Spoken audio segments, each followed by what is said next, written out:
curious about how rank works in the U.S. Army? Well, let's stick around because I'm going to explain it right here in this video. Kinda. I've been kicking it around lately. Okay, so again, in this little book here, welcome to another Military these Mondays. my old In this mill episode, I'm books. going to break down the rank of We the got it US good Army. and started I was here. enlisted, Hopefully you've seen the but I do know some pictures stuff of about warrant officers and officers and how they get to that. the main structure that you'll need for how units work in your first bits of character cards, which I haven't gotten to yet, but I got Dungeons and Dragons, and I got Warhammer, and I got the Okay, so I gotta jump in here in the middle of editing this video. the pay and deductions sheet, which works like a character card when you read it. This character. Now, that's not necessarily the enlisted pay over the 2 or less or over 8 years of service. This is how it gets. There's more of them. I just cut that out because for my general purposes, and always from the first position, you'll have to go to the 2 to 8 before you realize how that cut off. You know, Jocko and friend over there talking about how they served in Bud's training together, but then took vastly different paths with different rank structures over the same timelines. You'll always start at the front. So I have that in here. We got our enlisted and NCO bases here, our warrant officers, the pay scales for those systems inside of here. I'm not exactly sure how it works, but you'll be needing those numbers much like the pay and deduction systems for a character card, because without that, you have no war. You have no workers, you have no war.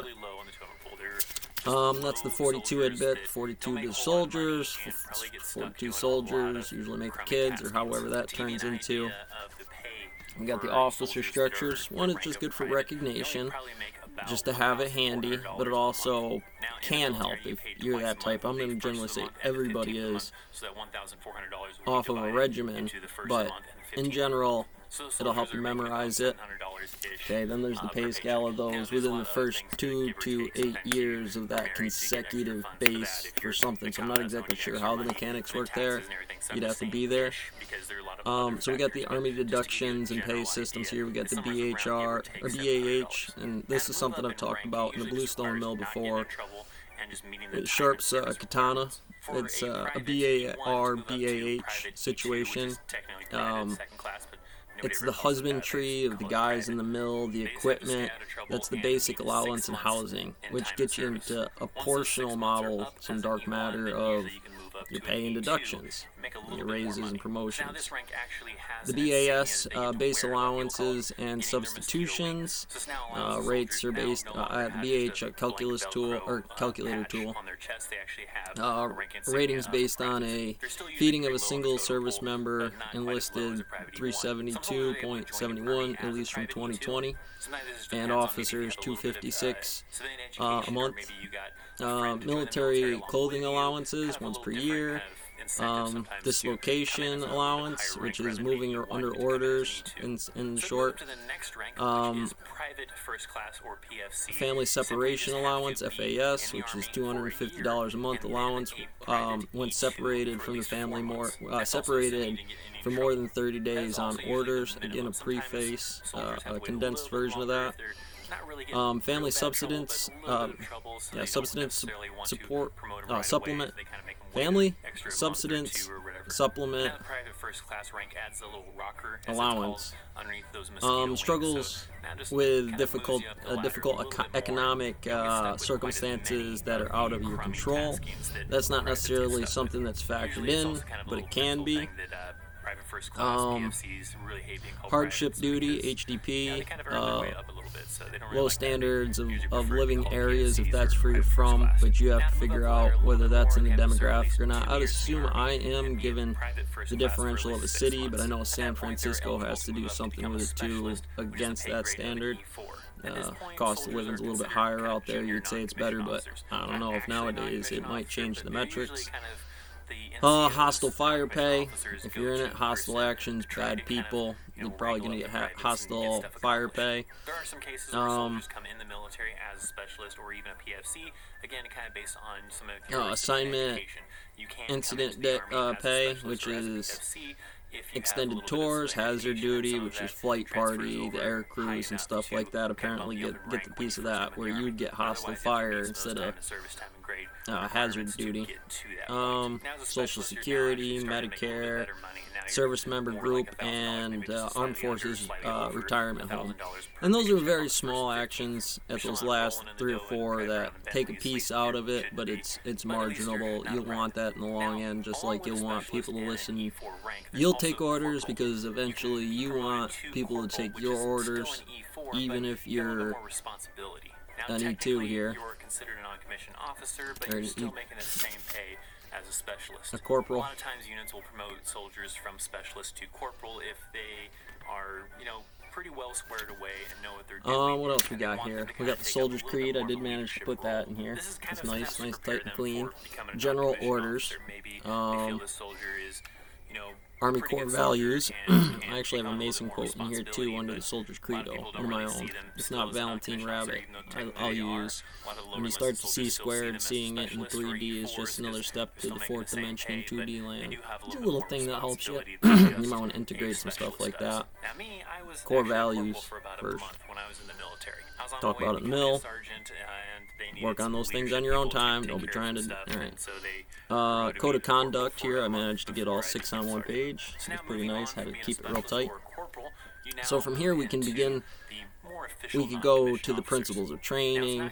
I'm not quite ready for NCO Credo yet. I believe that would be back.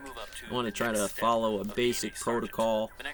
Maybe not all the steps, but at least one step in the function of it. It should be a base frequency.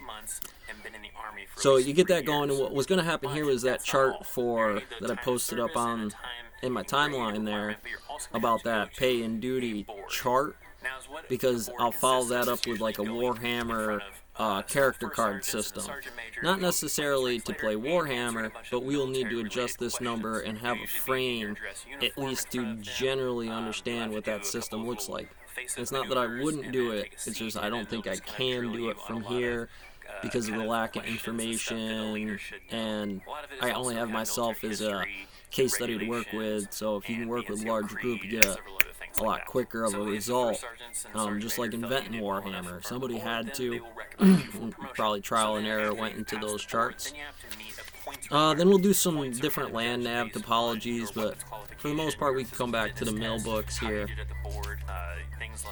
And we can change that strategy around of how units or squads would move on timelines like that. I used to have a landscaper's map where I'd go do all the sites on a day or something like that, the patrol.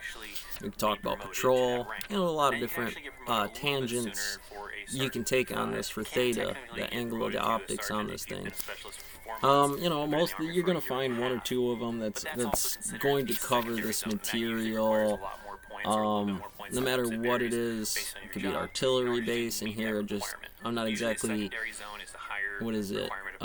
academically proficient in the terms through the military tread docks, multi-domain battlefields to their exact cue. Just like not knowing a cop's code for a 1098 or whatever it is. He's drunk, we got him in custody, and he's going to jail. And you'll work on those code types in here. I have others. If we needed to do full-on crypto or Windtalker stuff, we could get into that, but that's again pretty advanced stuff. Regularly what you would know from usage of the code to designing one, they're comprehensively hard off the front, just like running the structure. It's just a geometry that determines how that function's mass works against that base structure compounded up to an E3 here, which is going to be a sergeant, staff sergeant, sergeant first class, master sergeant, first sergeant, sergeant major, command sergeant, senior enlisted advisor, you get warrant officers and so on and so forth. But the difference is here, I'd be here, not so much fundamentally buried into the material yet. But even if you're not, you still do pretty good. Army Corps values: loyalty, duty, respect, self-service, honor, integrity, and personal courage.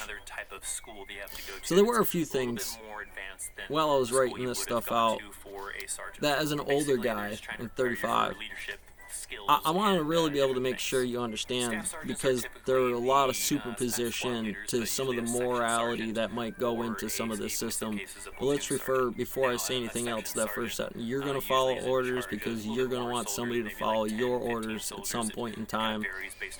I am a soldier, I'm a warrior, and a member of a team. I serve the people of the United States and live the Army values. I will always place the mission first.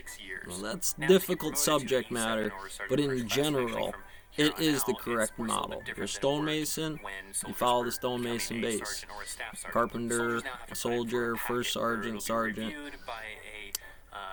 And that's bandwidth being in there correctly. If you're a private that's terrified to take the machine gun and I expect you to lead that, that's not the right way. That's not the mission, and that always comes first. It's almost the way this was written, because nobody's going to about to tear this statue down, right? It's not happening.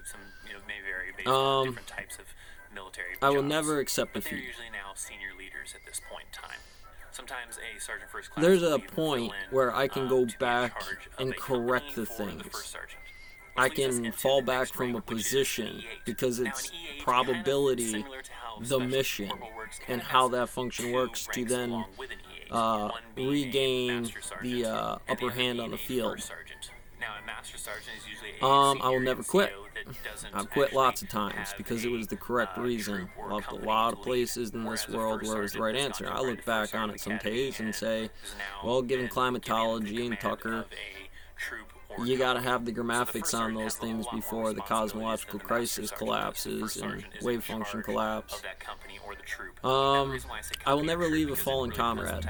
Pretty straightforward. A comrade, that's a term that kind of defines things differently.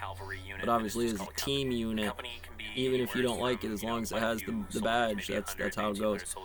I'm a disciplined, physical, and mentally tough, trained, and proficient in my warrior task and drills.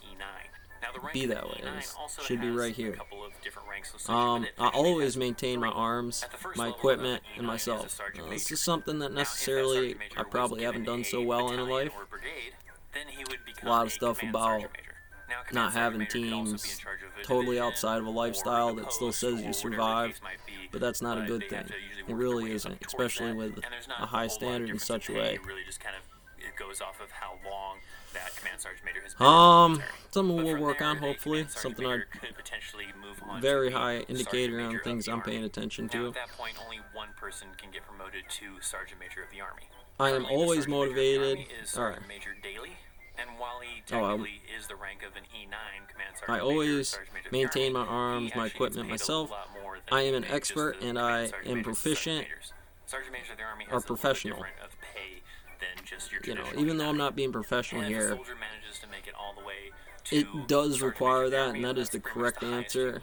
But again, I've had a lot of managers, I've studied a lot of NCOs, and even though they are very professional at the macro level, it can get a little squirrely with what you might be thinking, because the human brain, one gorilla to another, or even on the same pack, you know, there might be some numbers where things get a little squirrely. I stand ready to deploy, engage, and destroy the enemy of the United States of America in close combat. You're there looking at it. You can't really argue with Jocko's numbers. It's like the training keeps you there, and at the differential, people are shooting at you. You can't really argue the differential or which one of them that is when they're all over there doing that kind of thing. It happens in the mill sometimes. You're just outside on the streets, you know. It can get wild out there. We'll finish this Soldier's Creed off real quick here. I'm a guardian of freedom and the American way of life. I'll feel that way, and I feel it'll only improve if the situation does so. I am an American soldier.